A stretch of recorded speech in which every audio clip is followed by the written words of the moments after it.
Hello વિદ્યાર્થી મિત્રો, good morning. હું છું Ashok sir, Sainath classes YouTube family અને ફેસબુક પેજ ફેમિલીમાં તમારું વેલકમ કરું છું. વિદ્યાર્થી મિત્રો, સરસ મજાનો તમારે ત્યારે વર્કબુકના સોલ્યુશનના વિડીયોઝ છે એ કમ્પ્લીટ સોલ્યુશનના વિદ્યાર્થી મિત્રો દરેક સ્ટેપ બાય સ્ટેપ વિડીયોઝ આવી રહ્યા છે. વિદ્યાર્થી મિત્રો, તમારો જે કોર્સ આવે છે એના એન્ડ તરફ છે અત્યારે સેમેસ્ટર 2માં, બરાબર. તમારે પાછળ પુનરાવર્તન, એના પછી યુનિટ આવે છે કંઈક 4 થી 5 નાના.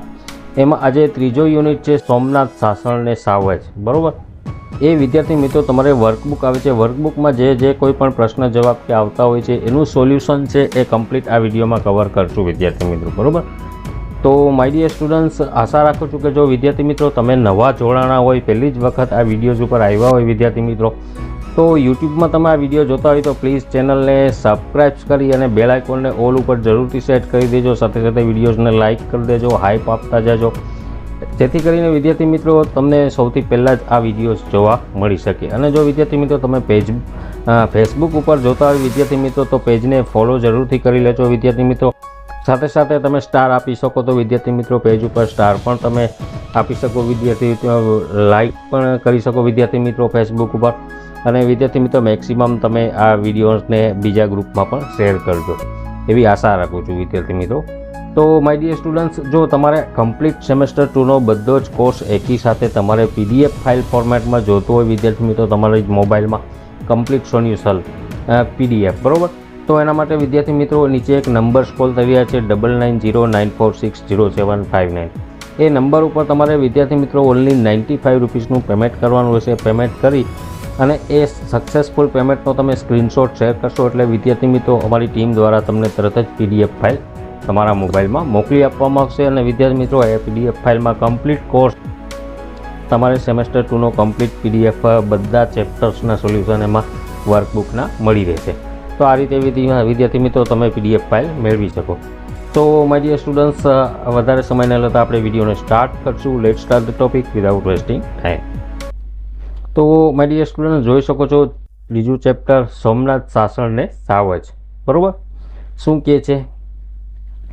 નીચેના દરેક પ્રશ્નના ઉત્તર માટે આપેલા વિકલ્પોમાંથી સાચો વિકલ્પ શોધીને તેનો ક્રમ અક્ષર પ્રશ્નની સામે આપેલ ખાનામાં લખવાનો છે. MCQs છે ગાઈઝ.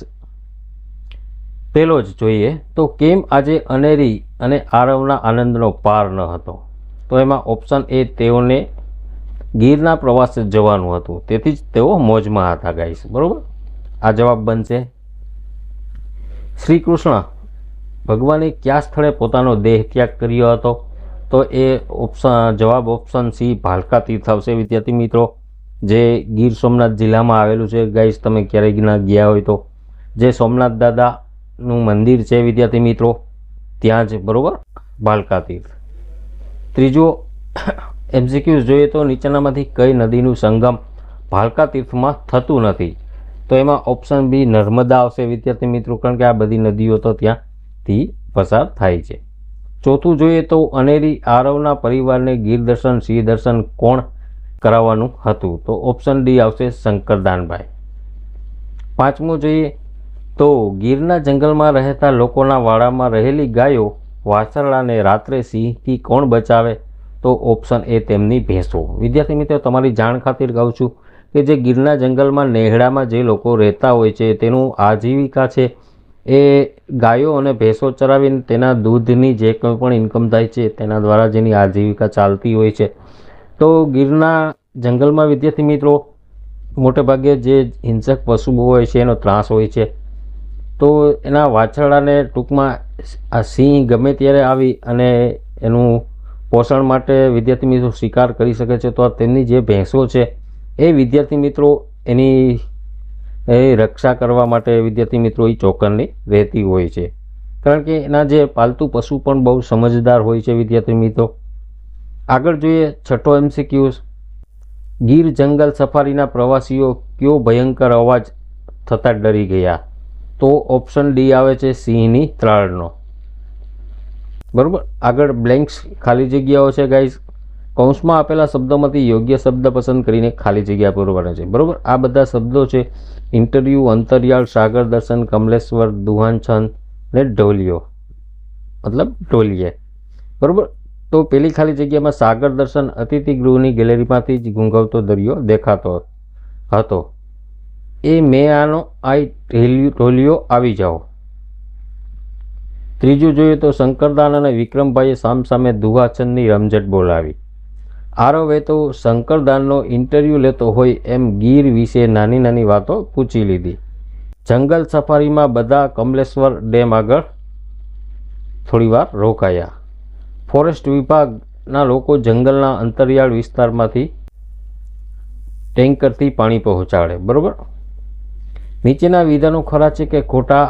બરાબર, એ જોવાના છે વિદ્યાર્થી મિત્રો, મીન્સ ટ્રુ ફોલ્સ છે. તો પેલું જોઈએ, અનેરીએ સપનામાં પણ સિંહ જ દેખાયો હતો. સાચું.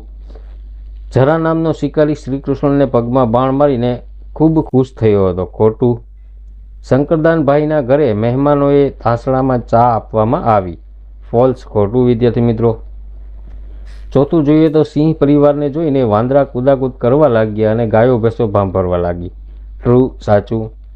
ગીરના જંગલમાં રહેતા સિંહ ત્યાંના માણસોને હેરાન કરતા નથી. સાચું. છઠ્ઠું જોઈએ તો આગલા દિવસે સિંહ જોયા હોવાથી અનેરી આરવને જંગલ સફારીમાં સિંહ જોવામાં રસ ન હતો. ખોટું. સાતમું જોઈએ તો ગીરમાં રહેતા લોકો અને સિંહ એકમને નળિયા વગર રહે છે. તો એ પણ સાચું વિદ્યાર્થી મિત્રો.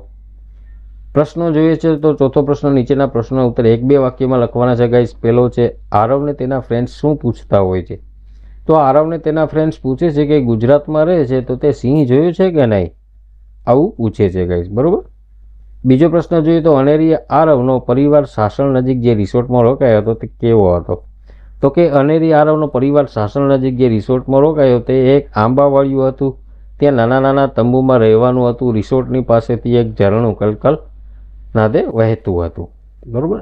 થર્ડ જોઈએ, જંગલમાં ચરતી ગાયો ભેંસોને કોણ સિંહ આવતા ચેતવી દે છે? તો જંગલમાં ચરતી ગાયો ભેંસોને વાંદરા સિંહ આવતા ચેતવી દે છે, કારણ કે તેમને ઝાડ પરથી દૂર દૂર સુધી દેખાય છે. બરાબર. વાંદરાઓ મોટેભાગે વિદ્યાર્થી મિત્રો ઝાડની ઉપર જ રહેતા હોય છે, તો તેને તરત જ ખ્યાલ આવી જતો હોય છે. તો એ ચેતવી દે છે. બરાબર, ભેંસોને. ફોર્થ જોઈએ, ચોથો પ્રશ્ન વિદ્યાર્થી મિત્રો, અનેરી આરવના પરિવારની ગીરની જંગલ સફારીમાં આવેલ ગાઈડ વિશે જણાવો. તો કે અનેરી આરવના પરિવારની ગીરની જંગલ સફારીમાં આવેલ ગાઈડનું નામ મગદુમભાઈ છે. બરાબર. તેઓના પૂર્વજો વર્ષો પૂર્વે આફ્રિકાથી ગીર આવીને વસ્યા હતા. તેઓ સીધી જાતિના છે. બરાબર. આગળ જોઈએ ગાઈસ, પાંચમો પ્રશ્ન, ગીરના જંગલમાં ઘાયલ કે બીમાર પ્રાણીઓ માટે શું વ્યવસ્થા હોય છે?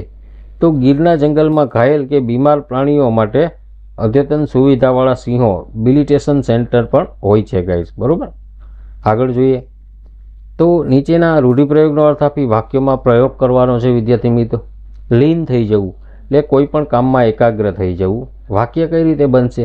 તો કે ચાંદની વાર્તા વાંચવામાં એટલી બધી લીન થઈ ગઈ હતી કે તેના દાદાની આવવાની પણ એને ખબર ન પડી. છઠ્ઠો પ્રશ્ન જોઈએ તો શબ્દ સમૂહ માટે એક એક શબ્દ લખવાનો છે. બે નદીઓનું મિલન સ્થાન એને સંગમ કહેવાય. વાલ અને હેતનો ઉભરો એટલે ઉમળકો. જમ્યા બાદ ડાબે પડખે સૂવું તેને વામકૃષિ કહેવાય. રાત્રિનું ભોજન એટલે વાળું અથવા વ્યાળું. જૂના થયેલાને સમારવું તેને જીર્ણોદ્ધાર કહેવાય. મહેમાન માટે રહેવાની જગ્યા તો અતિથિગૃહ. પૃથ્વી અને આકાશ જ્યાં મળતું દેખાય એ કલ્પિત રેખા અને ક્ષિતિજ કહેવાય. જીવનનો મુખ્ય આધાર એને જીવાદોરી કહેવાય. તો વિદ્યાર્થી મિત્રો આ રીતે આપણે સરસ મજાનું સોલ્યુશન જે ત્રીજો પાર્ટ છે એ આપણે સમજ્યા વિદ્યાર્થી મિત્રો. તો આગળ નેક્સ્ટ ટોપિક જે ચોથો પાર્ટ છે એ પણ વિદ્યાર્થી મિત્રો ટૂંક જ સમયમાં 1 થી 2 દિવસની અંદર જ આ વિડીયો પછી વિદ્યાર્થી મિત્રો એ પણ લઈને આવી જશું. એટલે તમારે જે સેમેસ્ટર 2નો કોર્સ છે એ કમ્પ્લીટ વિદ્યાર્થી મિત્રો પૂરો થઈ જશે. બરાબર. સાથે સાથે વિદ્યાર્થી મિત્રો તમારે જે ટેક્સ્ટબુકના સોલ્યુશન આવે છે એ તો કમ્પ્લીટ વિદ્યાર્થી મિત્રો એનો કોર્સ અપલોડ થઈ ગયો છે. તમે ન જોયા હોય તો એ વિડીયો પણ જોઈ લેજો. તો માય ડિયર સ્ટુડન્ટ્સ હાલ પૂરતી એટલું જ. મળશું નવા ટોપિક સાથે. જય હિન્દ, જય ભારત.